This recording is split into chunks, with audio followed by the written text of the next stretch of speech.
Hello everyone, तो आपका स्वागत है एक बार फिर से आपके अपने चैनल MS पथेरिया पे। और आज मैं आपके लिए बड़ी खास सीरीज लेके आया हूं और इस सीरीज के अंदर कंप्लीट 11th क्लास के सिलेबस को देखेंगे। और ये जो पूरा 11th क्लास का कैरिकुलम होगा, ये पूरा curriculum according to NEET, according to IIT, इसमें सारे वो फन फैक्ट, सारे वो फैक्ट्स, सारे वो क्वेश्चंस को कवर अप करेंगे, सारी वो DPP लेके आएंगे। इस पूरे की पूरी जो सीरीज होगी, आपको ये मान के चलो ये अनमोल रतन की तरह होगी। जिसने ये लगा डाला उसके बाद उसके फिजिक्स के कंसेप्ट एक भी नहीं बचेगा, सारे फिजिक्स के कंसेप्ट हो जाएंगे। बार बार आपको कहीं दूसरी जगह जाने की जरूरत नहीं है, आपको यहीं पे सारी बातें विद NCERT कवर अप की जाएंगी। और आपको जो भी क्वेश्चंस करवाए जाएंगे उसके बावजूद आपको लगता है कि अब आपकी जो प्रिपरेशन कैसी है, आपको चेक करना है, तो आप किसी भी इंस्टीट्यूट का नीट के लिए, IIT के लिए पैकेज लगाइए, अपने आप आपको पता चल जाएगा कि आपकी तैयारी कहाँ है। पर उसके लिए कंडीशंस कुछ होती हैं कि सबसे पहले तो कंडीशन यही होती है कि आपको कोई भी जो सीरीज स्टार्ट होती है, जब आप उसके साथ एक बार बन गए तो आपको पूरे लेक्चर देखने होंगे और पूरी सीरीज के साथ बना रहना होगा। और टाइमली हम इसको कंप्लीट करेंगे ताकि अच्छा रिवीजन आपका करवा भी सके। जैसे आपका जो IIT का जो जनवरी वाला अटेम्प्ट है वो भी इसके अंदर इंक्लूड हो जाएगा।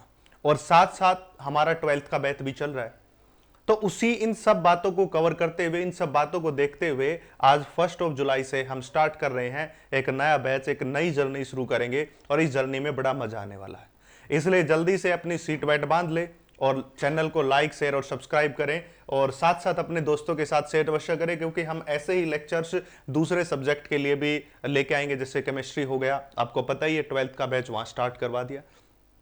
और कोई ऐसे ही नहीं एक्सपर्ट है केमिस्ट्री के, IIT फिटजी के अंदर भी सिलेक्ट हो चुके हैं, नवोदय विद्यालय समिति के अंदर भी सिलेक्ट है, केंद्रीय विद्यालय के अंदर भी है, हरियाणा के अंदर भी सिलेक्शन है, TGT के अंदर भी सिलेक्ट है वो टीचर। तो हर जगह सिलेक्शन के बाद हमने उन्हीं क्रीम टीचर को उठा के यहाँ पे लेके आए हैं, जो आपकी सफलता के जो रास्ते में रोड़े अटकते हैं उनको हटा सके। एक्सपीरियंस के साथ जो केमिस्ट्री का सिलेबस आपके पास आ रहा है, और ये मान के चलिए अगर आपने ये सारी सीरीज, चाहे वो फिजिक्स की हो चाहे वो केमिस्ट्री को एक बार लगा ली, तो उसके बाद ये समझ के चलिए कि आपके फिजिक्स और केमिस्ट्री के जो भी कंसेप्ट है, जो भी नीट के अंदर क्वेश्चन आते हैं, जो भी IIT के अंदर क्वेश्चन आते हैं, फिर नहीं रुकेंगे। नीट का एक भी पर्सन इन पूरी सीरीज से बाहर नहीं होगा, ये गारंटी हमारी है। और CBSE बोर्ड या कोई स्टेट बोर्ड इनसे नीचे ही होता है। जैसे मैंने 12th क्लास को तो CBSE बोर्ड को भी कवर अप किया है साथ साथ, ताकि किसी बच्चे को कैसे लिखना है पेपर के अंदर, कैसे एग्जाम के अंदर क्वेश्चन आते हैं, वो सब उसको आइडिया रहे, सब उसको पता रहे। लास्ट टाइम भी नीट का जो एग्जाम हुआ उसके अंदर भी हमारे बच्चों ने वेल परफॉर्म किया है, 700 भी लेके आए हैं, 690 भी लेके आए हैं, बहुत अच्छा परफॉर्म किया। और फिजिक्स और केमिस्ट्री में तो जबरदस्त परफॉर्मेंस उन्होंने दिया है मार्क्स के हिसाब से। बायो में थोड़ा उनका परफॉर्मेंस ऊपर नीचे हो गया, पर दूसरे सब्जेक्ट में फिजिक्स और केमिस्ट्री में जबरदस्त था। ऐसे ही IIT के अंदर भी जबरदस्त जो है परफॉर्मेंस दिया है। और उसी बेस के ऊपर हम फ्री ऑफ कॉस्ट उन बच्चों के लिए जिनकी फिजिक्स में, केमिस्ट्री में प्रॉब्लम रहती है, उन बच्चों के लिए जो लाख लाख रुपए फीस पे नहीं कर सकते, फ्री ऑफ कॉस्ट, आपको एक पैसा नहीं देना। आप 1000, 2000, 3000, 4000 छोड़िए, 1 रुपए आपको नहीं देना है, फ्री ऑफ कॉस्ट आपको यहां करना है। कोई आपसे पैसा नहीं लेगा, इन सीरीज का फ्री ऑफ कॉस्ट सीरीज है। उसके लिए आपका साथ चाहिए है, और उस साथ के लिए आपको जो सब्सक्राइब वाला बटन है उसको दबा दबा के जो है रेड कर दीजिए, ताकि आपको सब्सक्रिप्शन मिले और सबसे पहले वीडियो मिलती रहे। अब सबसे पहले बेसिक बात है, हम डिस्कशन कर लेते हैं जो सिलेबस हमारे पास है। लगभग किसी भी स्टेट बोर्ड का सिलेबस, किसी भी CBSE, कोई सी CBSE का या ICSE बोर्ड का सिलेबस, नीट का सिलेबस, IIT का सिलेबस, CUET का सिलेबस, लगभग जितने भी एग्जाम होते हैं एंट्रेंस, उन सभी का सिलेबस जो आपके सामने प्रस्तुत है यही है। जो नीट का सिलेबस था, CBSE बोर्ड का सिलेबस था, लगभग मर्ज करता है। कुछ प्रैक्टिकल एप्लीकेशंस वहां पहले से करवा दी गई है, यहां एक साथ डाल दी, तो लगभग सिलेबस मर्ज करता है। हाँ, ये जो सिलेबस है मैंने अभी उठाया है पहले वाली साइट से, जो आपके सामने लिखा हुआ नीट का सिलेबस ही है, और यही लगभग जो है IIT का सिलेबस है। कोई एकाध टॉपिक आने वाली यूनिट्स के अंदर अगर अलग होगा तो मैं आपको वहां अलग से मेंशन करके बताऊंगा कि ये IIT के लिए पढ़ना है, नीट वाले को पढ़ने की जरूरत नहीं है। उसको अलग से मेंशन होगा, वो अलग से आपको बातें बताई जाएंगी। हाँ, अब नया सिलेबस जब लॉन्च होगा 2025 के लिए, उसके बाद आप, मुझे लगा कि कोई ना कोई टॉपिक हर यूनिट के अंदर बढ़ा दिया है, किसी के अंदर कम कर दिया है, तो उसके बाद मैं आपको बता दूंगा कि ये टॉपिक है, ये है। अगर उन्होंने नए टॉपिक की बात की तो फिर हम नया टॉपिक आपके लिए वो अलग से वीडियो बना के उसमें डाल देंगे। तो इसके लिए आप वरीड होने की जरूरत ही नहीं, आपको प्रत्येक चीज मिलेगी। पर गारंटी इस बात की है, आप चैनल को सब्सक्राइब करके जल्दी से 1K करवाइए ताकि मोटिवेशन मिले, और ऐसे ऐसे लेक्चर अगर आपने साथ दिया तो कुछ समय के बाद बायो के लिए भी हम यहाँ पे अच्छे टीचर को लेके आएंगे जो वेल एक्सपीरियंस टीचर होगा। तो और उसके साथ साथ खास बात यह होगी कि आपको उस तरीके से पढ़ा सके ताकि आपके एग्जाम में आने वाले क्वेश्चंस के ऊपर डायरेक्ट अटैक हो सके। हमें डायरेक्ट अटैक करना है, हमें ऐसे आपको प्रिपेयर करना है कि जिसके बाद आपके एग्जाम में नंबर आए, और फ्री ऑफ कॉस्ट, कोई पैसा देने की जरूरत नहीं है। अब ये मत समझना है कि फ्री ऑफ कॉस्ट दे रहे तो क्वालिटी के साथ कंप्रोमाइज कर रहे, कभी क्वालिटी के साथ कंप्रोमाइज नहीं। आप पढ़िए, आप एक यूनिट पढ़ के देखिए, और उसके बाद आप किसी भी इंस्टीट्यूट के नोट्स उठा के देखिए, या किसी दूसरा जो कोचिंग ले रहा आपका दोस्त, उससे पूछ लीजिएगा, उससे ज्यादा ही मिलेगा, बेटर मिलेगा, कम नहीं मिलेगा, ये गारंटी है। मैं धोखा किसी के साथ नहीं कर रहा, मैं चीटिंग के लिए यहां नहीं खड़ा। टीचर हूं, आपको बनाने का हमारा काम है, राष्ट्र को बनाने का हमारा काम है, और उसी के बेस के ऊपर हम काम कर रहे हैं। ठीक है, तो चलिए, और हौसलों से उड़ान होती है, पंखों से नहीं। इत्र से तो कोई भी महक सकता है, तो महकना है तो अपने किरदार से महकिए, ताकि आपके किरदार से जो फ्रेग्रेंस आए। तो ऐसी मेहनत कीजिए, इसलिए उसके लिए आपको फर्स्ट ऑफ डे से मेहनत करनी पड़ेगी। तो चलिए, सबसे पहले तो डिस्कशन करते हैं फिजिक्स एंड मेजरमेंट क्या होती है इसके बारे में। अब कोई कहे जी फिजिकल वर्ल्ड एंड मेजरमेंट था, फिजिकल वर्ल्ड एंड मेजरमेंट की बात करते हैं तो वो पूरा चैप्टर कवर अप हो जाता है जो पहले कभी सिलेबस में हुआ था। अब इसने क्या कहा कि हम उन टॉपिक्स को डिलीट कर देते हैं, बहुत सारे टॉपिक्स को जो आपको जानने की जरूरत नहीं है, पर उसके अलावा उन्होंने कहा कि फिजिक्स में मेजरमेंट की बहुत ज्यादा जरूरत होती है। जो सिलेबस बनाने वाली एजेंसीज हैं, उन्होंने सोचा कि फंडामेंटल फोर्स जो पहले आपके सिलेबस में थे, कंजर्वेटिव लॉज जो आपके सिलेबस में थे, क्योंकि उनकी कुछ न कुछ बातें आप 9th क्लास में पढ़ के आ जाते हैं। जैसे ग्रेविटेशनल फोर्स के नाम से 9th क्लास में ग्रेविटेशन का चैप्टर होता है। तो उन्होंने सोचा कि ये सब जो है चीजें हम कट कर सकते हैं, पर हमने वो चीजें डाली हैं जो चीजें आपने नहीं पढ़ी है। ठीक है, अब उसके अंदर जो सिलेबस का डिस्कशन है वो यूनिट्स ऑफ मेजरमेंट है। सबसे पहले तो मेजरमेंट्स की कौन कौन सी यूनिट होती हैं उनके बारे में, and system of unit, SI unit, fundamental and derived unit. ठीक है भाई, इसके बाद लीस्ट काउंट क्या होता है, बड़ा इंपॉर्टेंट टॉपिक है। लीस्ट काउंट क्या होता है, इसके बारे में आपको जानकारी वेल होनी चाहिए। सिग्निफिकेंट फिगर क्या होते हैं, error in measurement, dimension of physical quantity, यहां फिजिक्स क्वांटिटी है, और मैं आपको बता दूं ये फिजिकल क्वांटिटी आई होगी, ये मेरे द्वारा गलती नहीं की गई, कभी सोचो कि टाइपिंग में गलती हो गई, ये एज इट इज एनटीए की साइट से सिलेबस उठाया गया, वहीं पे भी mistake I. Dimensional analysis and its application, मैं इसको ठीक कर सकता था पर इसलिए नहीं करवाया, क्योंकि आपको दिखाना चाहता हूं कि पूरा सिलेबस एनटीए की साइट से उठाया है। Dimensional analysis and its application ये टॉपिक, और इसमें से सबसे ज्यादा जो हिट होने वाले टॉपिक हैं, जो सबसे ज्यादा प्रश्न आते हैं, एक तो आपका प्रश्न आता है एरर पे, जितनी भी मेजरमेंट की है, और दूसरा डायमेंशनल एनालिसिस और उसकी एप्लीकेशन से। इन दो टॉपिक से मैक्सिमम प्रोबेबल चांस होता है जो हर बार क्वेश्चन आया, हर बार क्वेश्चन आया है, लगभग क्वेश्चन आता है। कैसे आता है, किस टाइप से आए हैं, कैसे आ सकता है, वो सारी बातें आपके लिए लेके आएंगे। तो उसके लिए चलिए, सबसे पहला टॉपिक है यूनिट्स ऑफ मेजरमेंट की हम बात करते हैं, पर उससे पहले कुछ और बातों का हम डिस्कशन करेंगे।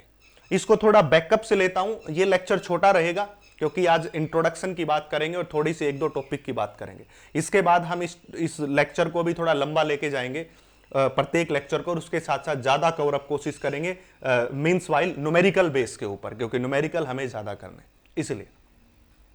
तो एक्चुअल में क्या हुआ कि फिजिकल वर्ल्ड की बात करें तो सबसे पहले जब भी नेचर को जानना है, नेचुरल फिनोमिना की स्टडी करना है, तो इसी को फिजिक्स कहते हैं। जो नेचर में जो भी चीजें घटित हो रही हैं, जो भी नेचुरल फिनोमिना घटित हो रहा है, उसकी जो हम स्टडी करते हैं उसी को हम क्या कहते हैं, उसी को हम जो हमारा साइंस कहते हैं, और साइंस के पार्ट सब पार्ट जिसको फिजिक्स कहते हैं।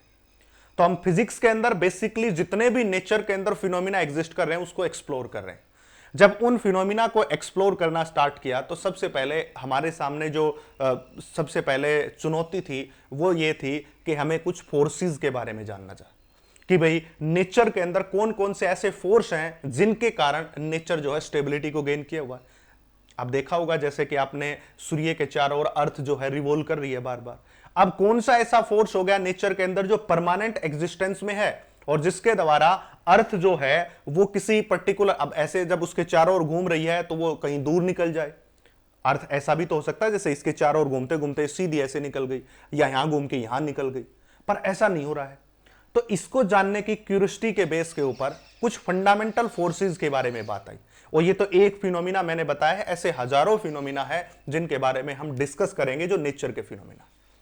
तो उसके बाद चार फोर्स जो फंडामेंटल फोर्स है वो कम्स इनटू प्ले, वो काम में आए, और उन चारों फोर्स के नाम की अगर मैं बात करूं तो वो चारों के चारों फोर्स ऐसे फोर्स हैं जो आपके एटम से लेके, क्योंकि लास्ट टाइम अगर हम बात करेंगे तो इलेक्ट्रॉन प्रोटॉन की हम बात की थी कि उनको सबसे छोटा सबसे स्मॉल पार्टिकल माना गया था। उससे कहा था कि इससे छोटे पार्टिकल कोई होते ही नहीं है। वो बाद की बात है कि उसके बाद क्वार्क्स आ गए थे जिन्होंने बताया इससे भी छोटे पार्टिकल होते हैं, वो 12th क्लास में डिस्कस करेंगे आप। पर यह कहा था कि सबसे छोटी इकाई इलेक्ट्रॉन है, प्रोटॉन है, और इन्हीं से मिलके जो है एटम बना हुआ है। और एटम्स के अंदर जो इलेक्ट्रॉन और प्रोटॉन के बीच कोई फोर्स एग्जिस्ट करता है, और नेचर का सबसे बड़े फिनोमिना जहां पे फोर्स एग्जिस्ट करते हैं, यानी कि एक छोटी सी छोटी चीज में भी कर रहे हैं, बड़ी सी बड़ी चीज में भी कर रहे हैं, इन दोनों चीजों के अंदर जितने भी फोर्स काम कर रहे हैं, हमने उन फोर्सेस की बात की, और वो चार फंडामेंटल फोर्स थे। और उन चारों फंडामेंटल फोर्स में सबसे पहला जो फोर्स था वो फोर्स था ग्रेविटेशनल फोर्स, ठीक है। दूसरा है इलेक्ट्रोमैग्नेटिक फोर्स, तीसरा है वीक न्यूक्लियर फोर्स, और जो चौथा फोर्स है वो है स्ट्रॉन्ग न्यूक्लियर फोर्स। हालांकि आपको पढ़ना नहीं है, फिर भी मैं इसलिए आपको बता रहा हूं क्योंकि जो कहानी है फिजिक्स की, जो जहां से स्टार्ट होती है, जो बेसिक्स हैं, उनके बारे में हमें बात तो करना पड़ेगा, क्योंकि विदाउट उनके बारे में जाने हम कोई भी बात नहीं कर सकते। तो ग्रेविटेशनल, इलेक्ट्रोमैग्नेटिक, वीक न्यूक्लियर और स्ट्रॉन्ग न्यूक्लियर फोर्स, ये चार फंडामेंटल फोर्स एग्जिस्ट करते हैं। इनके अलावा कोई फंडामेंटल नहीं है। फंडामेंटल का मतलब जो नेचर में बाइसेल्फ होते हैं। अब कोई बच्चा कहेगा जो थोड़ा बहुत डिस्कस करके आया कि जब एक बॉडी दूसरी बॉडी के ऊपर ऐसे स्लाइड करती है, इस तरह से जैसे मेरा हाथ स्लाइड कर रहा है, तो पीछे की तरफ एक रेजिस्टिव फोर्स आता है जिसका नाम होता फ्रिक्शन। बिल्कुल आता है। जब एक बॉडी दूसरी बॉडी के ऊपर स्लाइड करती है तो एक रेजिस्टिव फोर्स आता है जिसका नाम फ्रिक्शनल फोर्स आता है। इसके अलावा फ्रिक्शनल फोर्स को आपको फील करना है तो आपने देखा होगा जब आप बाइक चलाते हो और बाइक को थोड़ा स्पीड से दौड़ाओ तो आपको ऐसा लगेगा कि जो हवा है वो हमें पीछे की तरफ खींच रही है, बाइक आगे जा रही, हवा हमें पीछे की तरफ फेंक रही है। वो भी एक फ्रिक्शन है, पर वो किसके द्वारा लगाया गया? एयर फ्लूइड में भी आती है, इसलिए उसको फ्लूइड फ्रिक्शन या एयर फ्रिक्शन कहते हैं। पर वो फ्रिक्शन पैदा कब हुआ है? जब एक बॉडी दूसरे के ऊपर स्लाइड हो रही है या आप हाई स्पीड से गाड़ी को चलाते हुए जा रहे हैं। नेचर में बाइसेल्फ एग्जिस्ट नहीं कर रहा। नेचर में जो अपने आप एग्जिस्ट करते हैं वो ग्रेविटेशनल फोर्स है, जिसके कारण अर्थ सूर्य के चारों ओर चक्कर लगा रहा है। सारे के लगभग सारे प्लैनेट सूर्य के चारों ओर घूमते हैं, किसके कारण? ग्रेविटेशनल। इलेक्ट्रोमैग्नेटिक फोर्स की अगर आप बात करोगे तो आपको पता है कि जब आप एक एटम के स्ट्रक्चर को पढ़ते हो तो उसके अंदर इलेक्ट्रॉन भी है, प्रोटॉन भी है, और खास बात यह है कि अब जब आप उस एटम के स्ट्रक्चर को देखोगे तो उस इलेक्ट्रॉन और प्रोटॉन के बीच एक अट्रैक्टिव फोर्स होता है, ठीक है, क्योंकि ये नेगेटिव चार्ज है, ये पॉजिटिव, और पॉजिटिव चार्ज के बीच कैसा होता है? रिपल्सिव फोर्स होता है। तो ये इलेक्ट्रोमैग्नेटिक फोर्स है जो चार्ज के कारण आता है। अब ये क्या ले लिया हमने? Charge particle. ये हमने क्या ले लिया? माइक्रोस्कोपिक, जो नेचर के अंदर एग्जिस्ट बॉडी कर रही है, हेवनलीज बॉडीज। एक आता weak nuclear force. Weak nuclear force किसी न्यूक्लियर रिएक्शन के दौरान होता है, जैसे कि आपने पहले सुना होगा कि बर्मास्त्र, बर्मा अस्त्र, आजकल आपने सुना होगा एटम बम, हाइड्रोजन बम, ये उन्हीं के तो वर्जन है सभी, और उन्हीं न्यूक्लियर रिएक्शन के अंदर ये यूज होता है। और इसके बाद स्ट्रॉन्ग न्यूक्लियर फोर्स जो केवल न्यूक्लियस के अंदर होता है। न्यूक्लियस के अंदर ये न्यूक्लियस है और इसके चारों ओर इलेक्ट्रॉन घूमते रहते हैं। आपने एटम का स्ट्रक्चर ऐसा देखा होगा। जो न्यू कमर्स है उसके लिए मैं बेसिक से शुरू कर रहा हूं, जो ड्रॉपर है उनको तो पता चल जाएगा, पर जो न्यू कमर्स है पहले से ही स्टार्ट कर रहे हैं, या जो 12th क्लास में हुए हैं, 11th क्लास से अब 12th में हुए हैं, पर वो साथ साथ ये चीजें चलाना चाहते हैं क्योंकि नीट क्रैक करना तो चलानी पड़ेगी इसलिए। तो ये जो पॉजिटिव चार्ज सेंटर में बैठा है तो एक ही थोड़ी ना है, क्योंकि तो हाइड्रोजन का बनाया। अगर हीलियम का होगा तो 2 पॉजिटिव चार्ज, लिथियम का होगा तो 3 पॉजिटिव चार्ज, बट ये पॉजिटिव और ये भी पॉजिटिव, 2 पॉजिटिव के बीच रिपल्सन होगा। रिपल्सन होगा तो इस न्यूक्लियस की बाउंड्री को तोड़ देंगे, और न्यूक्लियस की बाउंड्री को तोड़ करके इस एटम को भी खत्म कर देंगे। पर ये ऐसा नहीं करते, ये कभी नहीं टूटते, ये एक दूसरे को रिपेल करते हैं, पर इनकी स्ट्रेंथ बहुत कम है। क्यों? क्योंकि इनके यहां पे कौन आ गया? स्ट्रॉन्ग न्यूक्लियर फोर्स आ गया। स्ट्रॉन्ग न्यूक्लियर फोर्स इनको कहेगा कि आप अपना रिपल्सिव फोर्स लगाइए, कूलाम के द्वारा बताया गया रिपल्सिव फोर्स लगाइए, बट हम कहेंगे हम स्ट्रॉन्ग न्यूक्लियर फोर्स लगाएंगे। ये जीत जाता है, ये हार जाता है। कब तक? जब तक इस न्यूक्लियस में रहेगा। अगर न्यूक्लियस से बाहर चला गया तो फिर कहानी पलट जाएगी। अभी केवल हम न्यूक्लियस की बात कर रहे हैं, तो वो किसके कारण होता है? स्ट्रॉन्ग न्यूक्लियर खास कारण होता है। तो ये सारे फंडामेंटल फोर्स थे। इसके बाद क्या आया? इसके बाद ये आया कि फंडामेंटल फोर्स तो हमारे पास आ गए, पर अगर आपको किसी भी फिजिक्स के लॉ को एक्सप्लेन करना है, आपको किसी फिजिक्स की फिजिकल क्वांटिटी का मतलब नहीं समझते तो मैं आपको थोड़ा सा समझा दूं। फिजिकल क्वांटिटी, अब इसमें यहां पे ज्यादा थ्योरेटिकल पार्ट मैं आपको नहीं बताऊंगा, बस थोड़ा सा लिखना सिखाऊंगा ताकि आप 11th क्लास में एग्जाम दो, जाके बैठो तो आपके नंबर अच्छे खासे आ जाएंगे। अब जैसे 12th क्लास तो सीबीएसई बोर्ड में जाके अपीयर होती है, तो वहां पे तो बेसिकली मैं बताता हूं ऐसे करना, ऐसे करना, ऐसे करना। और जो 11th क्लास होती है उसमें आपका टीचर ही लगभग चेक करता है एग्जाम्स को, तो इसलिए आपको वो ज्यादा भी नहीं लिखोगे, आपको उसको ये पता चलना चाहिए लड़का कर लेता है काम, अच्छा करता है, तो वो अपने आप नंबर दे देता है, कोई प्रॉब्लम, ज्यादा थ्योरेटिकल पार्ट लिखने की जरूरत नहीं। फिजिकल क्वांटिटी की बात करेंगे, वो फिजिकल क्वांटिटी है ये जिसके द्वारा, जिसकी मदद से हम सारे फंडामेंटल जो फिजिक्स के लॉज हैं उसको एक्सप्लेन कर सकते हैं। आप फिजिकल क्वांटिटी में कैसे, जैसे आपने देखा होगा कोई कह दे कि ये लेंथ कितनी है, आपको ये कोई बोल दे कि लेंथ कितनी, कहेंगे जी 10 मीटर है इसकी लेंथ, ऐसा सुना होगा। आपको कोई रोड दे दे लंबी सारी, कह दे इसकी लेंथ कितनी, वो कहता है जी इसकी लेंथ 10 मीटर है। जो आपको ये लेंथ नाम का वर्ड दिखाई दिया ना, इसको तो कहते हैं फिजिकल क्वांटिटी। ये जो आपको मीटर नाम की चीज सुनाई दी है ना, ये यूनिट कहते हैं इसको। और जो आपको ये न्यूमेरिकल वैल्यू दिखाई दे रही है, इसको कहते हैं मैग्नीट्यूड। समझ लेना इस बात को। अब कोई कह दे आपका वेट कितना है, वेट नहीं, आपका मास कितना है, वो भी क्या होता है डिफरेंस, वो भी समझाएंगे। आपका मास कितना है, तो आप कहो जी मेरा मास है 70 किलोग्राम, सपोज कीजिए मास इज 70 किलोग्राम।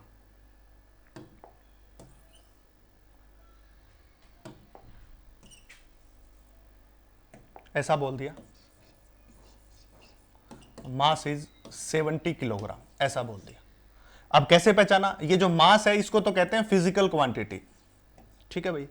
और जो आपको ये 70 दिखाई दे रहा है इसको कहते हैं मैग्नीट्यूड, क्योंकि न्यूमेरिकल वैल्यू, और किलोग्राम क्या है? यूनिट है। अब कहोगे ये कैसा फंडा है जी? ये एक ऐसा फंडा है जिसके द्वारा पूरे के पूरे वर्ल्ड के अंदर एक सिस्टम बना दिया गया, और उसमें कहा गया कि जब भी आप मास को मेजर करोगे तो किलोग्राम में करोगे, आपकी मजबूरी है। फंडामेंटल को बना दिया, इसको फंडामेंटल बेसिक बना दिया। अगर कोई कहता है जी मीटर क्या है, तो मीटर भी ऐसे ही बना दिया। अगर आपको कहीं पे लेंथ को मेजर करना है तो आपको उसको किस में हमेशा यूज करोगे? मीटर में ही नापोगे, हमेशा मीटर में नापोगे। ये आपकी मजबूरी है फिजिक्स के अंदर। आप कहोगे जी हम तो घर में फुट में नाप लेते हैं, हम तो घर में सेंटीमीटर में लाते हैं, इंच में नाप लेते हैं। वो आपका मतलब आप किसी में नापो, पर फिजिक्स कहती है कि हम केवल मीटर का यूज करेंगे, एसआई का, जब तक ना बोला जाए। जब तक अगर वो ये बोल दे कि सेंटीमीटर में यूज करो तो तब तो हम यूज करना पड़ेगा। अगर उसने कुछ भी नहीं कहा तो हम हमेशा मीटर में नापेंगे, हम हमेशा किलोग्राम में नापेंगे। ऐसे होता है ना। आपको दे कितने लीटर दूध है, तो आप कहो जी 20 लीटर, 20 लीटर, क्योंकि वॉल्यूम को नापने की टर्म जो होती है लीटर होती है। ऐसे बनाई गई टर्म्स है ये सारी। ऐसा नहीं है कि आप ऐसे कह दो मास 70 मीटर, ऐसा कह सकते हो? कभी नहीं कहोगे कि 70 मीटर, ऐसा नहीं बोलोगे, कहोगे 70 किलोग्राम। क्यों? क्योंकि मास को हमेशा किलोग्राम में नापा जाता है। अब आप यहां पे ऐसे कह सकते हो लेंथ इज 10 किलोग्राम, गलत हो जाएगा, क्योंकि किलोग्राम तो किसकी यूनिट है? मास की। और हम मेजर कौन कर रहे हैं? लेंथ, तो वो हमेशा किस में जाती है? मीटर में जाती है। इसलिए बेसिक बातें हैं जो आपको समझाने की कोशिश कर रहा हूं। और इन्हीं सब चीजों को एक्सप्लेन करने के लिए कुछ फंडामेंटल लॉज आगे, जिसको कंजर्वेटिव लॉ का, जैसे आप पढ़ क्या हुए, conservation of linear momentum, conservation of charge, conservation of angular momentum. ये सारी बातें जो है आप जो पहले पढ़ के आए हो, ठीक है। और ये 4 फंडामेंटल लॉज हैं, जैसे 4 फंडामेंटल फोर्सेस थे। तो इस प्रकार ये पीछे की कहानी है जो स्टार्ट होके पीछे से आ रही है। अब हमें जो पढ़ना है वो सबसे पहला जो टॉपिक है वो है यूनिट्स ऑफ मेजरमेंट, ठीक है भाई, यूनिट्स ऑफ मेजरमेंट, ठीक है। अब यूनिट्स ऑफ मेजरमेंट से पहले मैंने अभी अभी समझाया फिजिकल क्वांटिटी। फिजिकल क्वांटिटी वो क्वांटिटी होती है जो इजीली क्या कर सकती है? किसी भी फंडामेंटल फिजिक्स के लॉज को एक्सप्लेन कर सकती है, या जिसकी मदद से हम किसी भी फिजिक्स के लॉ को एक्सप्लेन कर सकते हैं, that is the physical quantity. ठीक है, अब हमने बात की है क्या, यूनिट्स ऑफ मेजरमेंट, यानी कि मेजरमेंट को नापने की यूनिट्स कौन कौन सी है। अब मेजरमेंट का मतलब ये नहीं कि लेंथ को नापना है, आप किस किस को नाप सकते हो, लेंथ को नाप सकते हो, आप मास को नाप सकते हो, आप वॉल्यूम को नाप सकते हो, आप टेम्परेचर को नाप सकते हो, आप करंट को नाप सकते हो कि हमारे घर में कितना वो करंट आ रहा है, हमारे घर में कितनी वोल्टेज आ रही है, ये सब चीजें नाप सकते हो। बहुत सारी चीजें, आपकी गाड़ी कितनी स्पीड से जा रही है ये भी नाप सकते हो, आपकी गाड़ी की एक्सेलरेशन क्या है ये भी नाप सकते हो, आपकी गाड़ी के ऊपर जब चल रही है तो कितना फोर्स लग रहा है ये भी नाप सकते हो, आपकी गाड़ी का मोमेंटम कितना है ये भी नाप सकते हो। आप पूरी कोई भी क्वांटिटी को मेजर कर सकते हो, किसी भी चीज को मेजर कर सकते हो। तो उन सभी को मेजर करने के लिए यूनिट्स क्या होंगी, ये है यूनिट्स ऑफ मेजरमेंट। तो मैं आपको सबसे पहले बात बताऊं कि हुआ क्या, एक पजल चल रहा था। पजल कैसे चल रहा था, अब मैं छोटा सा एग्जांपल देता हूं कि मैं हरियाणा के भिवानी एक क्षेत्र में रहता हूं, उसके एक गांव के अंदर, छोटे से गांव के अंदर, जहां से मैं सोचता हूं कि बच्चों के सपने को मैं उड़ान दूं और नीट आईआईटी में जाके वो डॉक्टर इंजीनियर बने, हमारे यही सपना है। अब हमने चैनल तो 2017 के अंदर इसी सेवा के लिए बना लिया था, आपने देखा भी होगा, पर कुछ निजी कारणों की वजह से उस टाइम हम लेक्चर्स को डिलीवर नहीं कर पाए हैं और नहीं दे पाए, क्योंकि हमारे पास सिस्टम ही नहीं था, ना हमें पता था। जब भी हम रिकॉर्ड करते तो आपने पहले की इसी चैनल के ऊपर वीडियोस भी आपको मिल जाएंगे, आप देखोगे कि वहां पे बाहर की आवाज आती है। हम इसी बात से परेशान थे, हमें यह बिल्कुल भी नहीं पता था कि इस बाहर की नॉइज को कैसे खत्म करें, और इतने पैसे नहीं थे कि हम 20-20, 25, 40-40 हजार रुपए का माइक आज भी नहीं लेके आए। ये छोटा सा माइक हमने खरीदा है जो भी 700-800 रुपए का है, आज भी हमारे पास इतना नहीं है कि हम 40-50 हजार रुपए का जो है माइक खरीद सके। अब ये तो जैसे तैसे करके ये डिजिटल बोर्ड मेंटेन किया है, कैसे भी करके आप समझ ही सकते हो। तो उस टाइम हमने ये सारी बातें तो सोची थी, पर कुछ निजी कारणों की वजह से ऐसा नहीं हो पाया है। आपका साथ रहेगा तो बहुत सारी चीजें चेंज करेंगे, मिलके साथ उड़ान भरेंगे, तो उसके लिए आपका साथ ही चाहिए। तो एक पजल क्या था, पजल ये था कि आपने देखा होगा कि हमारे यहां कई बार बोलते हैं, अगर आपको अनियन की बात करें, छोटा सा मैं एग्जांपल देता हूं अनियन का, अनियन का छोटा सा एग्जांपल देता हूं। अब आपको पता है कि अगर आप इसको कहोगे तो इसको कहोगे प्याज, ठीक है। हमारे यहां पे इसको गंठा कह देते हैं, गंठा, हमारे यहां पे कहते हैं गंठा लिया। अब जो बंदा साउथ के अंदर रहता है या दिल्ली के अंदर रहता है, नीचे वाले चेन्नई के अंदर, झारखंड के अंदर नीचे वाले इलाकों में रहता है, अब उसको तो नहीं पता गंठा क्या होता है, ये कहते हैं गंठा, उसको क्या पता गंठा कहते हैं। हमने यहां गंठा यूज किया, उसको तो नहीं मालूम कि गंठे की बात कर रहा है। एक इसका दूसरा नाम होता है, जो आपको प्याज होते हैं उसको कहते हैं वसली, दूसरी जो प्याज होती है ना हरी प्याज, वसली कहते हैं उसको। अब बहुत सारे बच्चे को नहीं पता होगा उसको वसली कहते हैं, कई उसको कहते हैं आल, आल भी कहते हैं उसको। अब किसी को नहीं पता होगा आल कहते हैं, कुछ को पता होगा कुछ को नहीं पता होगा। अब मैं कहूं अमेरिका में जाके मुझे गंठा दे दे तो दे देगा वो, मैं कहूं इंग्लैंड में जाके मुझे 1 किलो गंठा दे दे, नहीं दे पाएगा। तो इस बात से तो पजल हो गया, क्योंकि अगर यहां का व्यक्ति किसी दूसरे इलाकों में जाता है तो उसको यह नहीं पता चल पाता कि भाई यहां क्या बोलूं इस चीज को। तो ये पजल, कोई कांदा कहता है इसको, कोई गंठा कहता, कोई प्याज कहता, कोई ओनियन कहता है। तो इस वजह से क्या किया, पूरे के पूरे वर्ल्ड के अंदर एक रूल रेगुलेशन की बुक बनाई गई, और उस रूल रेगुलेशन में कहा गया कि जो इसका स्टैंडर्ड नाम है वो है अनियन इंग्लिश में, और इसको कह देंगे प्याज हिंदी में, इंग्लिश में। इस नाम को स्टैंडर्डाइज कर दिया। जब भी आप नर्सरी क्लास की बुक देखोगे, पहली क्लास की बुक देखोगे, जब बच्चों को सिखाते हैं, छोटे छोटे बच्चों को हिंदी से इंग्लिश बनाना, एप्पल माने सेब होता है, ऐसा सिखाते हैं हम, तो उसी दौरान हम बताते हैं कि अनियन मीन्स प्याज, बस इतना। ये नहीं बताते गंठा, आल, वसली, कांदा, ये नहीं कहते, बस इतना कहते हैं कि प्याज होता है, आप देखा जो आपके घर में होता है, ये होता है। अब वो बुक यहां तो नहीं है, वो पूरे इंडिया के अंदर बुक लगी हुई है, वो पूरे वर्ल्ड के अंदर अनियन को प्याज पढ़ाया जा रहा है। अब उन्होंने कहा कि आप अपनी क्षेत्रीय भाषा में कुछ भी यूज करो, आप आपके घर में यूज कर लो, आप इसको गंठा कह लो, वसली, हमें कोई मतलब नहीं, पर इसका जो स्टैंडर्ड नाम है, जो इसका बेसिक स्टैंडर्ड है, वो अनियन ही रहेगा, यही रहेगा। अगर आप इसी बात का फायदा उठाया और आप किसी दूसरे देश में जाओ और कहो मुझे अनियन चाहिए, जहां इंग्लिश चलती है, तो तुरंत आपको 1 किलो निकाल के दे देगा, 2 किलो निकाल के, जितना भी आपने मांगा। तो स्टैंडर्ड बना दिया ना। ऐसे ही फिजिक्स के साथ हुआ था। फिजिक्स के साथ क्या हो रहा था, मान ले लेंथ की बात करो, आपके घरों में आज भी जो पुरानी रीति रिवाज चलती है, आपके घर में कभी प्लाट की मेजरमेंट हो रही हो या कुछ मेजरमेंट हो रही है, आपके पिताजी से जाके पूछिए, वो फुट में मेजरमेंट कहते हैं, कहेंगे 1 फुट 2 फुट, ये कहेंगे 1 फुट 10 इंच, होता है ना, जो सिलाई वाली दीदियां होती हैं वो भी देख लेना जाके, वो भी इंचेस का यूज करती हैं, इंची टेप कहते हैं उसको। उसमें देखोगे तो 5 फुट का होता है, इंच होते हैं बीच में। कहीं उसको सेंटीमीटर में यूज कर लिया, कहीं उसको मीटर में यूज कर लिया। अब वही पजल फिजिक्स में भी चल रही थी। तो फिजिक्स के साइंटिस्ट ने, वर्ल्ड के साइंटिस्ट ने एक स्टैंडर्ड बना दिया और यूनिट्स मेजरमेंट की कुछ बातें बना दी। और उसके अंदर कौन कौन सी आ गई?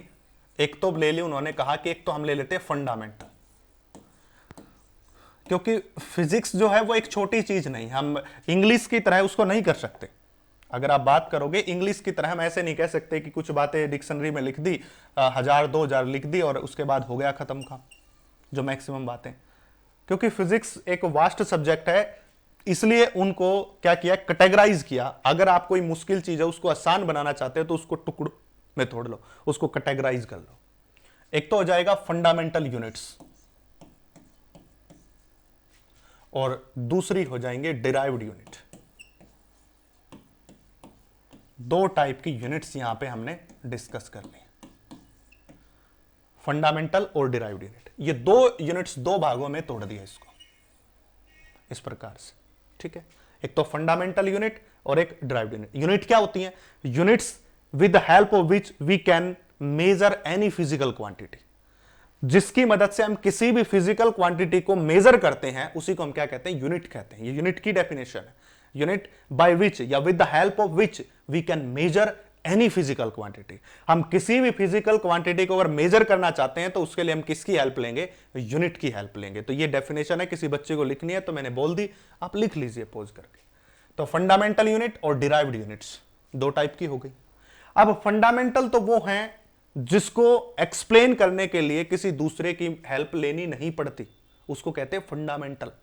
और डिराइव्ड का मतलब आप समझ गए, जिसको एक्सप्लेन करने के लिए किसी दूसरे की मदद लेनी पड़े उसको हम क्या कहते हैं? डिराइव्ड क्वांटिटी कहते हैं। अब एग्जांपल के तौर पे मैं बताता हूं। मैं कहता हूं 2 2 जा 4। अगर आप मेरे सामने बैठे हो, और मेरे सामने जब आप बैठे हो तो आपको 12th क्लास में तो अच्छे से आती होंगी, मैं कहता हूं कि 2 5 जा 10 होते हैं। मैंने डायरेक्ट बोल दिया और आपने सुन लिया, तो ये ऐसा लगता है कि ये बेस की तरह है जो हमने सुने हुए।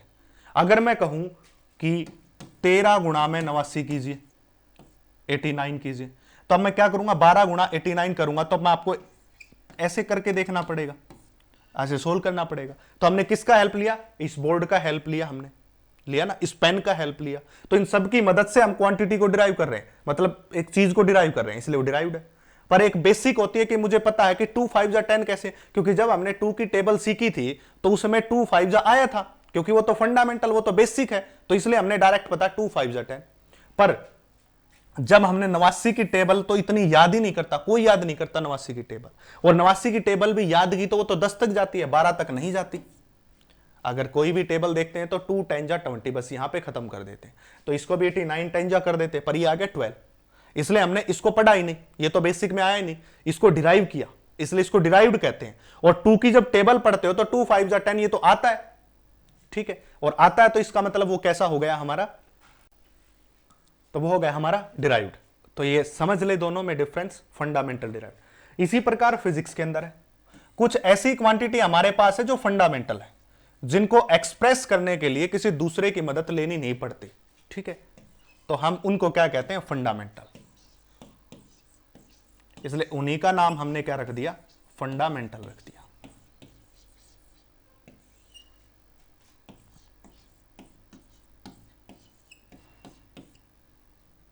ठीक है, जिसको डिराइव करने के लिए हमें किसी दूसरे की मदद नहीं लेनी पड़ती है उसको हम क्या कहते हैं? फंडामेंटल कहते हैं। दूसरा है derived.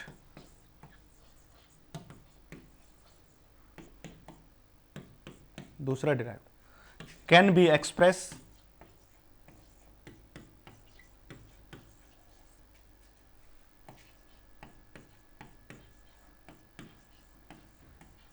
with the help of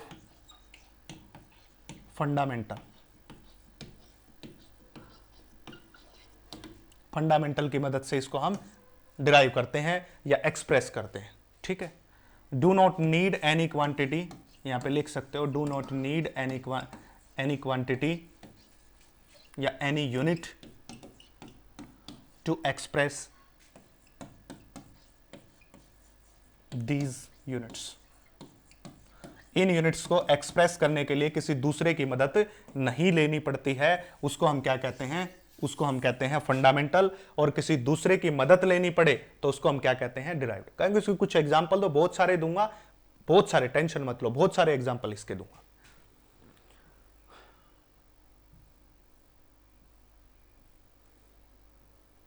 ये सिस्टम ऑफ यूनिट मैं आपको बताता हूं, उससे पहले कुछ एग्जांपल समझिए। सबसे पहले मैं लिख देता हूं यहां पे फंडामेंटल, जो आपको याद रखनी है, फंडामेंटल। और इसके सामने इनके लिख देता हूं मैं यूनिट्स। फंडामेंटल जो आपके पास आया है,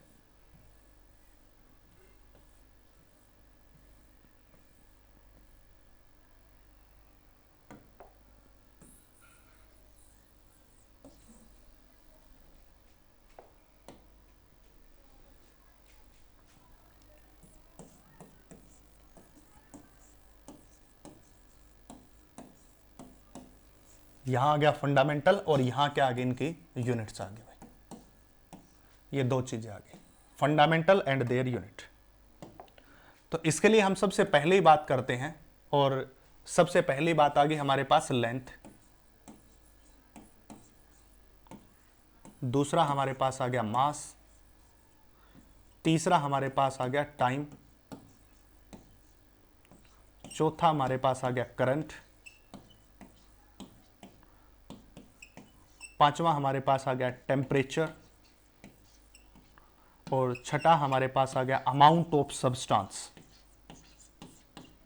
ये आपको याद होनी चाहिए भाई, फंडामेंटल ऐसे फिंगर टिप्स पे याद होनी चाहिए। और अभी अभी के लिए नहीं, हर वक्त काम करेगी आपकी 11 12, जब तक आप फिजिक्स में काम करोगे तब तक ये काम करेंगे।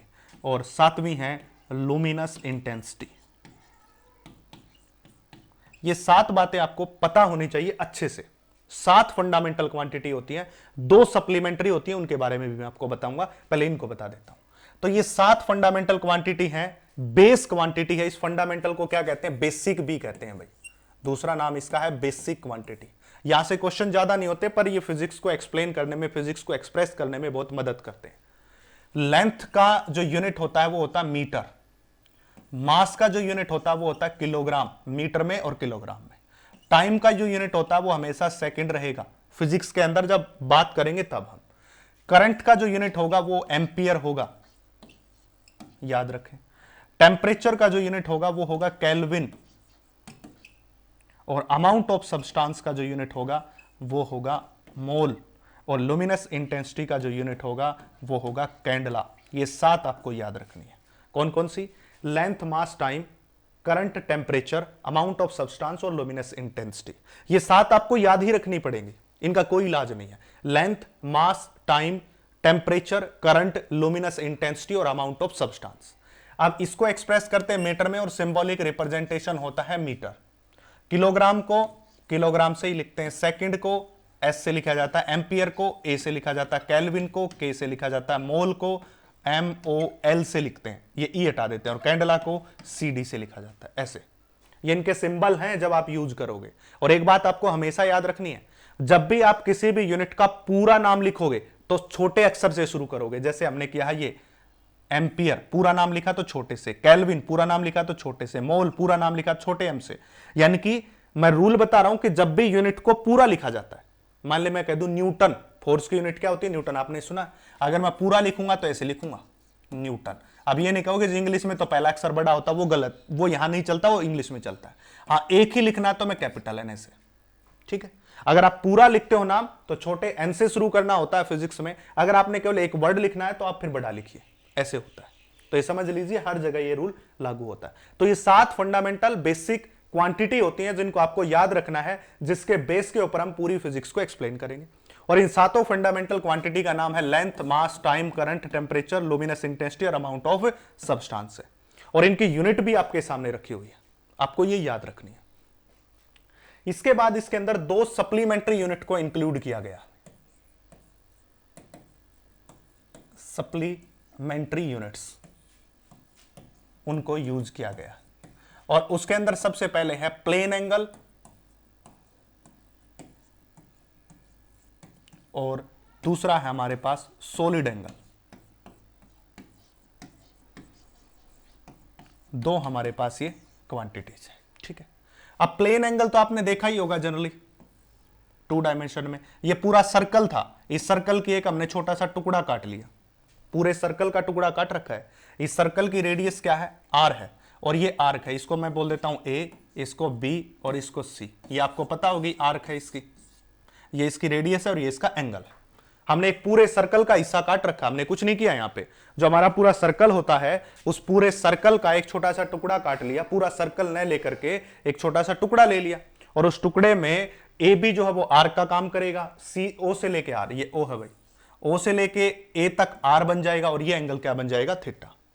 अगर यहां पे इसके फार्मूले की बात करें तो यहां पे जो एंगल होता है वो किसके बराबर होता है, आर्क अपॉन में रेडियस। और ये पहले पढ़ के भी आ चुके हो आप, छोटी क्लास में ऐसे बताया जाता है, angle is equal to arc upon radius, यानी कि थीटा इज इक्वल टू में आर्क और भाग में क्या हो जाएगा, रेडियस, आर्क भाग में रेडियस। अब जो इसकी यूनिट, इसकी जो इसके बाद जब हम बात करेंगे तो जो इसकी यूनिट होती है वो होती है रेडियन। एंगल की जो यूनिट होती है वो क्या होती है, रेडियन होती है। और यहां से बहुत बार प्रश्न पूछा गया भाई, याद रखना। इन क्वांटिटीज को मैं एक बार फिर से एक्सप्लेन करूंगा जब डायमेंशन की बात करूंगा, फिर से उसको लेके आऊंगा। अभी हम केवल यूनिट्स की बात कर रहे हैं इसलिए उस हिसाब से पढ़ा रहा हूं। तो यूनिट्स क्या, रेडियन। और मैं बता दूं इस पॉइंट के ऊपर, इस सप्लीमेंट्री और सॉलिड एंगल के ऊपर नीट में और आईआईटी में क्वेश्चन पूछा जाता है, और नहीं पूछा गया तो इन दोनों का कहीं ना कहीं यूज होकर क्वेश्चन आएगा जरूर, इसलिए इनको अच्छे से समझ ले। रेडियन। दूसरा होता है सॉलिड एंगल। सॉलिड एंगल काम करता है 3 डायमेंशन से। अगर यही चीजें 3 डायमेंशन में होती कुछ इस तरह से, ये एंगल यहां पे होता, मान लीजिए कोई भी एंगल होता, इसको मैं लिख दूं ओमेगा से, ऐसे, ये ओमेगा, इससे लिख दिया। ये आपको पता होगा ना, ओमेगा जब हम रेजिस्टेंस की यूनिट लेते हैं वहां भी आता है। यहां पे हम किसको लेंगे, एरिया ऑफ क्रॉस सेक्शन को। जैसे यहां पे हमने आर्क ली थी, यहां एरिया ऑफ क्रॉस सेक्शन, और नीचे कौन है, ये रेडियस है आर के बराबर, ठीक है भाई। तो सॉलिड एंगल है उसको हम क्या लिखते हैं, ओमेगा से, और इसको कहेंगे हम एरिया डिवाइडेड बाय में रेडियस का square, area divided by radius का स्क्वायर, एरिया और नीचे रेडियस का स्क्वायर। और इसकी यूनिट जो होती है वो होती है एसटी रेडियन, एसटी रेडियन, ठीक है भाई।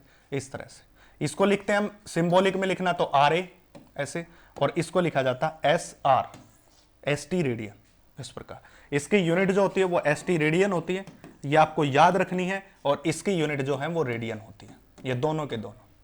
तो ये सारी बातें आपको याद होनी चाहिए, साथ साथ स्क्रीनशॉट ले ले। मैं ज्यादा डीप थ्योरी में आपको नहीं घुसा रहा, बट मैं ज्यादा डीप घुसा रहा हूं जहां से प्रश्न आपके आ रहे हैं, जहां से क्वेश्चन को खींच के निकालना है, वो बातें मैं आपको सिखा रहा हूं। तो मैंने क्या बताया, 7 फंडामेंटल क्वांटिटी बताई, जिसमें length, mass, time, current, temperature, amount of substance, luminance intensity, इन सातों की यूनिट आपके सामने। फिर हमने 2 सप्लीमेंट्री यूनिट की बात की, जिसमें एक प्लेन एंगल आ गया, दूसरा सॉलिड एंगल आ गया। इन दोनों की बात हमने की। प्लेन एंगल की यूनिट रेडियन, आर ए से लिखते हैं, और सॉलिड एंगल की जो यूनिट है वो है एस टी रेडियन, जिसको एस आर से लिखते हैं। इन दोनों को सप्लीमेंट्री यूनिट बोला जाता है, और इन सातों को फंडामेंटल यूनिट बोला जाता है। अब इन फंडामेंटल और सप्लीमेंट्री यूनिट की मदद से हम किसी भी क्वांटिटी को डिराइव कर सकते हैं, जिसको हम क्या कहते हैं, डिराइव्ड क्वांटिटी।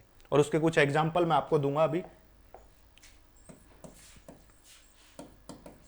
जिसको हम कहेंगे डिराइव्ड क्वांटिटी।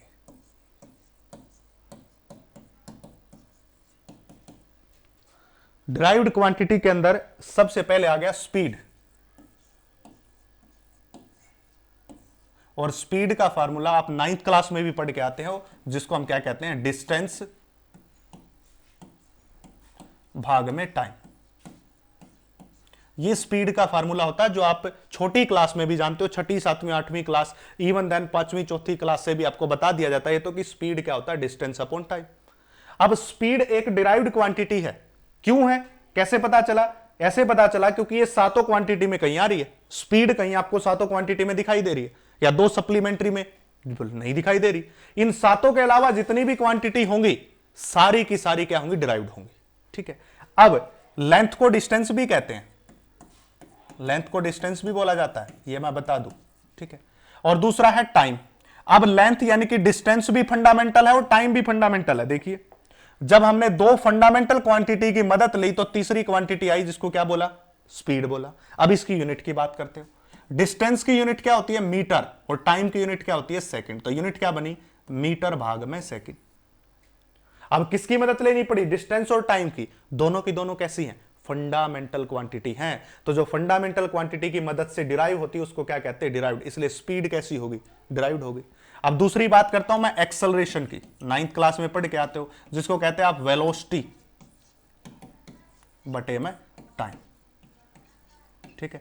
और स्पीड और वेलोसिटी एक ही है, बट यहां डिस्प्लेसमेंट आ जाती है, डिस्प्लेसमेंट हो डिस्टेंस हो विड्थ हो हाइट हो, ठीक है भाई। और इसके बाद जब भी हम जो भी बात करते हैं सारी डिस्टेंस जिसमें आती है वो सारी की सारी लेंथ के अंडर ही आती है। अब यहां पे जो टाइम दिखाई दे रहा है ये तो फंडामेंटल है, हो सकता है वेलोसिटी डिराइव्ड है पर ये तो फंडामेंटल है। जब तक ये फंडामेंटल क्वांटिटी वेलोसिटी के साथ आएगी नहीं तब तक तो डिराइव्ड क्वांटिटी बन ही नहीं सकती, इसलिए ये भी किसकी मदद से हो रही है फंडामेंटल। तो इसलिए जो क्वांटिटी फंडामेंटल की मदद से एक्सप्लेन होती है उसको डिराइव्ड कहते हैं। और फंडामेंटल में केवल आपको ये 7 याद रखनी है, इन 7 के अलावा कोई क्वांटिटी आए उसको बोल दो कि ये क्या है डिराइव्ड है। और कैसे देखो फंडामेंटल की मदद से, तो ये आपको एक्सप्लेन करने के लिए बताया गया है कि कैसे आपको क्या काम करना है, ठीक है। अब अगली बात करते हैं, उतार लीजिए।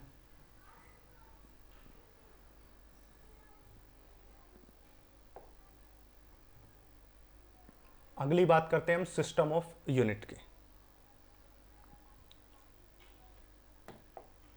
सिस्टम ऑफ यूनिट, अब क्या हुआ मैंने आपको पहले भी बताया है कि बहुत सारे पजल चल रहे थे नॉट इंडिया पूरे वर्ल्ड के अंदर, कोई किसी में क्या यूज कर लेता, कोई मास को किलोग्राम में यूज कर लेता, कोई ग्राम में कह देता, ठीक है इसी प्रकार, और कोई पौंड में कह देता, अलग जगह अलग अलग अपने अपने पैरामीटर चल रहे थे। कोई किसी चीज को क्या कर रहा था, तो पूरे साइंटिफिक वर्ल्ड ने सोचा कि हम इसको एक सूत्र में बांधते हैं, और उसी प्रकार हमने सिस्टम ऑफ यूनिट की बात की। अब सिस्टम ऑफ यूनिट बेसिकली आया कैसे है, सिस्टम ऑफ यूनिट आया है कि पूरी की पूरी चीजों को रीअरेंज करने के लिए, ताकि इस प्रकार के अरेंजमेंट बना सके हम कि ताकि हमें बार बार यूज करने में जो है ज्यादा प्रॉब्लम ना हो, एक बार ही सिस्टम बना देते हैं। जैसे कि कोई यहां कहे कि मेरा 60 किलोग्राम है, कोई इसी को ग्राम में बदले फिरे, कोई इसको ग्राम में कहे कि 1000 से मल्टीप्लाई करके, कोई कह दे 60 है 1000 से मल्टीप्लाई किया तो 60,000 ग्राम मेरा वेट है। तो ये सब चीजें पजल करती चली जा रही है ना, कोई लेंथ को कहता मीटर में, कोई सेंटीमीटर में, कोई फुट में कहता है, जिसको आप फीट कहते हो वही एक ही बात है, फुट में कर ले, कोई इंचेस में कर ले। तो ये अलग अलग पैरामीटर हो गए ना, सभी पैरामीटर को सूत्र में बांधने के लिए क्या बना गया सिस्टम बना गया। और उस सिस्टम के अंदर सबसे जो पहला सिस्टम था, सिस्टम ऑफ यूनिट के अंदर हम अलग अलग सिस्टम की बात करेंगे, और सबसे पहला सिस्टम था एफपीएस सिस्टम, सबसे पहला सिस्टम। और इसके अंदर हम 3 चीजों की बात करेंगे, लेंथ की, मास की और टाइम की, इतनी, ठीक है भाई। दूसरा जो सिस्टम ऑफ यूनिट था वो था सीजीएस सिस्टम, और तीसरा सिस्टम ऑफ यूनिट था वो हमारे पास था एमकेएस सिस्टम,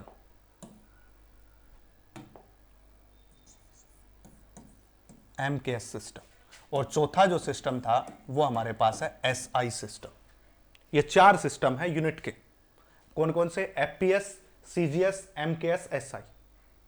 कुछ नहीं है, मुश्किल नहीं है, बिल्कुल आसान है। कैसे हैं देखिए। एफपीएस सिस्टम कहता है कि जब आप लेंथ को मेजर करोगे तो पहला लेंथ के लिए, दूसरा मास के लिए, तीसरा टाइम के लिए, ऐसे है ये length mass time, length mass time, length mass time, ऐसे है भैया। तो पहले सिस्टम ने कहा कि लेंथ को जब भी आप मेजर करो तो फीट में मेजर करोगे, ये सबसे पहला सिस्टम आया। जब इसको बनाने की कोशिश की जा रही थी तो सबसे पहला सिस्टम आया, और उस सिस्टम ने बोला कि जब भी आप लेंथ को मेजर करो तो लेंथ को फीट में मेजर करो। फिर उसने दूसरा सिस्टम आया मास, यानी कि मास को किस में यूनिट करो, पौंड में करो, ऐसा बोल दिया इसने। और टाइम को कह दिया कि जी सेकंड में मेजर करो, ये 3 बोल दिए।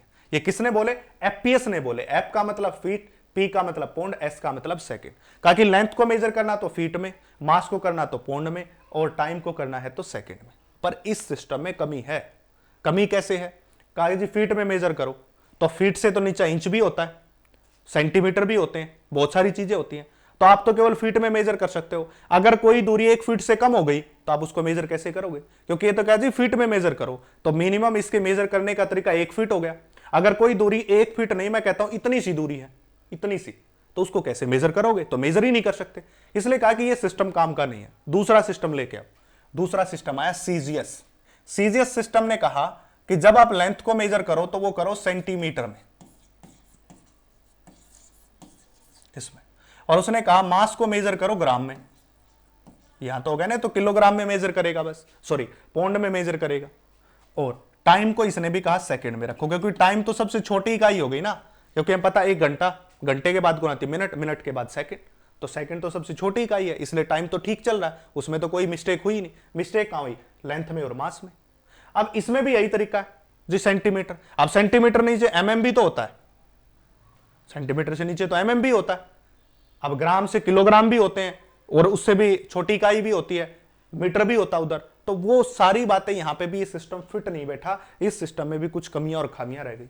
तीसरा है एमकेएस। इसने कहा कि लेंथ को हमेशा मीटर में मेजर करो, और इसने फिर इसके साथ साथ कोई बातें बता दी कि 1 मीटर में 100 सेंटीमीटर होते हैं, 1 मीटर में इतने इंच होते हैं, 1 मीटर में इतने एमएम होते हैं। ये सारी बातों का सॉल्यूशन साथ साथ दे दिया अगले ने, कहा कि ऐसे यूज करते चलो ना, आप क्यों उसमें चक्कर में पड़ रहे हो। तो मीटर बना दिया स्टैंडर्ड। अब कैसे बना दिया, अगर हम इस सिस्टम को सेंटीमीटर में मेजर करते, मान के चलो, और मुझे कह दे कि बहुत सारी लंबी दूरी मेजर कर दो, यहां से चलो और 10 किलोमीटर की दूरी मेजर करो, हालांकि किलोमीटर बाद में बड़ी यूनिट भी आई। अब मैं कह दूं कि इस पॉइंट से चलो, इस पॉइंट से जो बोर्ड का पॉइंट है, और यहां से चल के इस बोर्ड के पॉइंट तक आओ, यहां तक, आप क्या देखोगे, अब इसको मैं सेंटीमीटर में कहूंगा तो बहुत सारे सेंटीमीटर हो जाएंगे, लगभग करीबन करीबन की बात करेंगे तो लगभग कहेंगे 300 सेंटीमीटर हो गया। तो कहा तो ये तो एक पजलिंग होगा, एक लंबा यूनिट बन रहा, लंबे नंबर बन रहे। तो हमें कहा कि मीटर में बदल दो, और कह दो कि 1 मीटर में 100 सेंटीमीटर, तो इसको क्या बोलेंगे, 3 मीटर। हो गया ना आसान, याद करना, लर्न करना, सिस्टमैटिक करना। हमें ऐसा नहीं है कि उस सिस्टम का यूज कर लिया, तो वो सिस्टम अच्छा भी होना चाहिए, याद करने में इजी भी होना चाहिए, क्योंकि छोटी बातें थोड़ी ना, फिजिक्स बहुत लंबी है। और कहा कि ग्राम को किलोग्राम में यूज करो, और टाइम को इसने भी कहा सेकंड में यूज करो। कोई मतलब नहीं, कोई फर्क नहीं पड़ता टाइम पे। अब एमकेएस सिस्टम वही है जो आज के दिन पे चल रहा है। जब भी आप कोई न्यूमेरिकल सोल्व करोगे तो आप इस सिस्टम के अंदर करोगे। अब जो भी न्यूमेरिकल यूज करोगे, जो भी पूरी फिजिक्स आने वाले के अंदर आपको यूज करना है, जब भी आप कोई न्यूमेरिकल को सोल्व करोगे तो हमेशा किस में बंद के काम करना है, एमकेएस में। अगर उसने ये बोल दिया कि इसको सीजीएस में सोल्व करो, तो आपको सीजीएस में सोल्व करना है। अगर उसने कुछ भी नहीं कहा, सीधा दिया न्यूमेरिकल निकाल दो, तो हर चीज को किस में यूज करोगे, एमकेएस में। कोई मान ली उसमें लेंथ का यूज करना है, तो वो कह दी लेंथ इज 10 सेंटीमीटर, तो आप 10 सेंटीमीटर नहीं रखोगे, पहले उसको किस में बदलोगे, मीटर में। सेंटीमीटर को किस में बदलोगे, मीटर में, और फिर यूज करना आपको। मेरा कहने का मतलब यह है कि अब आप ऐसे डायरेक्ट, मान ले वो कह दे मास इज 20 ग्राम, और आपको न्यूमेरिकल निकालना है, तो आप 20 ग्राम यूज नहीं करोगे, पहले उसको किस में बदलोगे, किलोग्राम। आज के रिसेंट टाइम में चलने वाला सिस्टम यही है। कहो जी एसआई क्या है, international standard system of unit rationalised भी कहते हैं, इसी का एडवांस वर्जन है। इसमें कुछ मॉडिफाई करके उसको एसआई बना दिया गया। एसआई और एमकेएस एक ही बात मान के चलो, ये दोनों एक ही हैं, बट इसमें कुछ मॉडिफिकेशन के बाद इसको एसआई सिस्टम कह दिया, और एसआई सिस्टम नाम रख दिया ना, एमकेएस तो मीटर किलोग्राम सेकंड था, ऐसे था, और इसका एक नाम रख दिया कि भाई international standard system of unit है, और इसी का यूज करके आपको फिजिक्स के रूल, और फिजिक्स क्या, केमिस्ट्री में भी यही यूज होता है, लगभग जहां भी साइंस पढ़ते हो वहां पे यही यूज होता है, इसी को यूज करते हैं। इसलिए तो आज के ये सिस्टम ऑफ यूनिट की बात कर रहे हैं हम, ये सारी बातें बेसिक से थी, आज हमने एक झलक दी है, और मैंने बताया कि जहां से जिस पॉइंट से भी क्वेश्चन आएंगे खींच के निकालेंगे, छोड़ेंगे नहीं, जब तक तोड़ेंगे नहीं तब तक छोड़ेंगे नहीं, जब तक सिलेक्शन नहीं हो जाता अटल खड़े रहेंगे। संघर्ष नहीं हारना है, हो सकता है कि जिस टाइम आप हार रहे हो तो मंजिल से बहुत ही करीब हो, इसलिए संघर्ष करते रहिए, बार बार संघर्ष करते रहिए, और संघर्ष से पीछे नहीं हटना है। और दूसरी बात, फिजिक्स, केमिस्ट्री, मैथमेटिक्स या बायोलॉजी पढ़ने का सही तरीका रिवीजन के द्वारा है। कॉपी पेन पे रिवाइज करो, जितनी ज्यादा कॉपी पेन फिल करोगे उतने ही आप आगे बढ़ोगे। तो आज के लिए इतना ही, चैनल को सब्सक्राइब कर लीजिए, और लिंक टेलीग्राम का भी नीचे है, और जो 12th क्लास चल रही है उसका भी ऊपर मैं डाल देता हूं लिंक। तो धन्यवाद, थैंक यू आज के लेक्चर के लिए।